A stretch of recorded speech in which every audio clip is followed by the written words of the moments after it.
Friends, Geethu's കിച്ചണിലേക്ക് എല്ലാവർക്കും സ്വാഗതം. ഇന്ന് നമ്മൾ ഉണ്ടാക്കാൻ പോകുന്നത് ചക്കക്കറിയാണ്.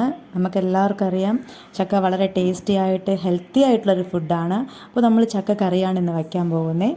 അപ്പോൾ നമുക്കിതിനായിട്ട് ഫസ്റ്റ് വേണ്ടത് ചക്കയാണ് നമുക്ക് വേണ്ടത്. അപ്പോൾ ഞാൻ ഇവിടെ ചക്ക എടുത്ത് വച്ചിട്ടുണ്ട്. ഈ ചക്ക ഞാൻ ക്ലീൻ ചെയ്തിട്ടാണ് ഈ ചക്ക വച്ചിട്ടുള്ളത്. അപ്പോൾ നമുക്ക് ക്ലീൻ ചെയ്തിട്ട് ഇതിൽ നമുക്ക് ചക്കയും ചക്കക്കുരു ആവശ്യമുണ്ട്. അപ്പോൾ ചക്കക്കുരു നിങ്ങൾ കളയണ്ട.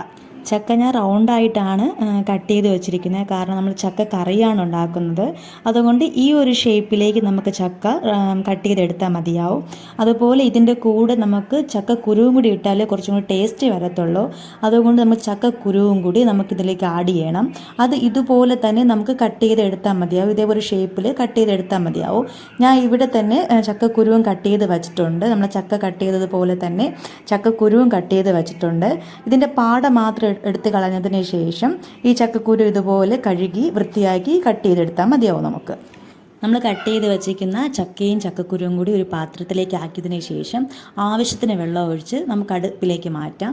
അതിനുശേഷം നമുക്ക് വേണ്ടത് തേങ്ങയാണ്. ഇത് മിക്സ് ചെയ്യാനായിട്ടാണ് നമുക്ക് തേങ്ങ എടുക്കുന്നത്. തേങ്ങയിൽ അല്പം മുളക് പൊടി ആവശ്യമുണ്ട്. അപ്പോൾ ഞാൻ മുളക് പൊടി ഇട്ടിട്ടുണ്ട്. നമുക്ക് അടുത്ത ആവശ്യമുള്ളത് കുറച്ച് മഞ്ഞൾപ്പൊടിയാണ്. കാരണം മഞ്ഞ നിറം കിട്ടുന്നതിന് വേണ്ടിയാണ് മഞ്ഞൾപ്പൊടി ഇട്ട് കൊടുക്കുന്നത്. അപ്പോൾ മഞ്ഞൾപ്പൊടി ഇട്ട് കൊടുക്കുന്നുണ്ട്. നമുക്ക് അടുത്തതിന് വേണ്ടത് കുറച്ച് വെളുത്തുള്ളിയാണ്. ഒരു 2 വെളുത്തുള്ളി എടുത്താൽ മതിയാവും. അതിൻ്റെ തോലി കളഞ്ഞതിന് ശേഷം വെളുത്തുള്ളിയും കൂടി ഇട്ട് നമുക്കിതിലേക്ക് മിക്സ് ചെയ്യാം. അപ്പോൾ ഞാൻ വെളുത്തുള്ളിയും കൂടി ഇട്ട് കൊടുത്തിട്ടുണ്ട്. അപ്പോൾ നമുക്ക് അടുത്ത് വേണ്ടത് ഇതിലേക്ക് കുറച്ച് ആവശ്യത്തിന് വെള്ളം ഒഴിച്ചതിന് ശേഷം നമുക്ക് മിക്സിയിലിട്ട് അടിച്ചെടുക്കാം. അപ്പോൾ ഏകദേശം നമ്മൾ അടുപ്പിൽ വെച്ച് ചക്ക ഈ ഒരു പരുവായിട്ടുണ്ട്.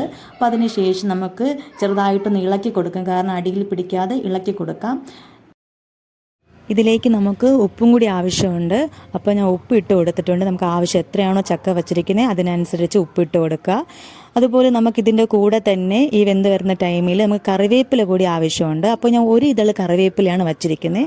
ആ കറിവേപ്പിലയും കൂടി ഇട്ട് ഈ ഉപ്പും കറിവേപ്പിലയും കൂടി ഇട്ട് നന്നായിട്ടൊന്ന് മിക്സ് ചെയ്യുന്നുണ്ട്. അതായത് അടി പിടിക്കാതെ നിങ്ങൾ നന്നായിട്ടൊന്ന് മിക്സ് ചെയ്യുക. അതിനുശേഷം കുറച്ച് നേരം അങ്ങ് അടച്ചു വയ്ക്കുക.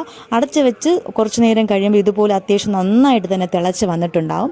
ആ ടൈമിലേക്ക് നമ്മൾ അരച്ച് വെച്ചിരിക്കുന്ന ആ അരപ്പിനെ ഈ ചക്കയിലേക്ക് ഒഴിച്ച് നന്നായിട്ടൊന്ന് മിക്സ് ചെയ്ത് വയ്ക്കുക. അത്യാവശ്യം നല്ലതായിട്ട് ഇളക്കി നന്നായിട്ട് മിക്സ് ചെയ്ത് അടച്ച് വയ്ക്കുക. കുറച്ച് കഴിയുമ്പോൾ നിങ്ങൾ ഓപ്പൺ ചെയ്ത് നോക്കുമ്പോൾ അതെന്തായാലും പാകമായിട്ടുണ്ടാകും. അതിനുശേഷം നമുക്ക് അടുപ്പിൽ നിന്ന് ഇറക്കി വയ്ക്കാം. നമ്മുടെ ചക്കക്കറി ഇവിടെ റെഡി ആയിട്ടുണ്ട്. നിങ്ങൾക്ക് കാണുമ്പോൾ തന്നെ അറിയാം അടിപൊളി ടേസ്റ്റാണ്. നിങ്ങളെല്ലാവരും മസ്റ്റായി ട്രൈ ചെയ്ത് നോക്കണം. നിങ്ങൾക്ക് ഈ വീഡിയോ ഇഷ്ടമായെങ്കിൽ ലൈക്ക് ചെയ്യുക, സബ്സ്ക്രൈബ് ചെയ്യുക. Thank you. ഇനി പുതിയൊരു വീഡിയോ ആയിട്ട് നമുക്ക് കാണാം. Thank you all.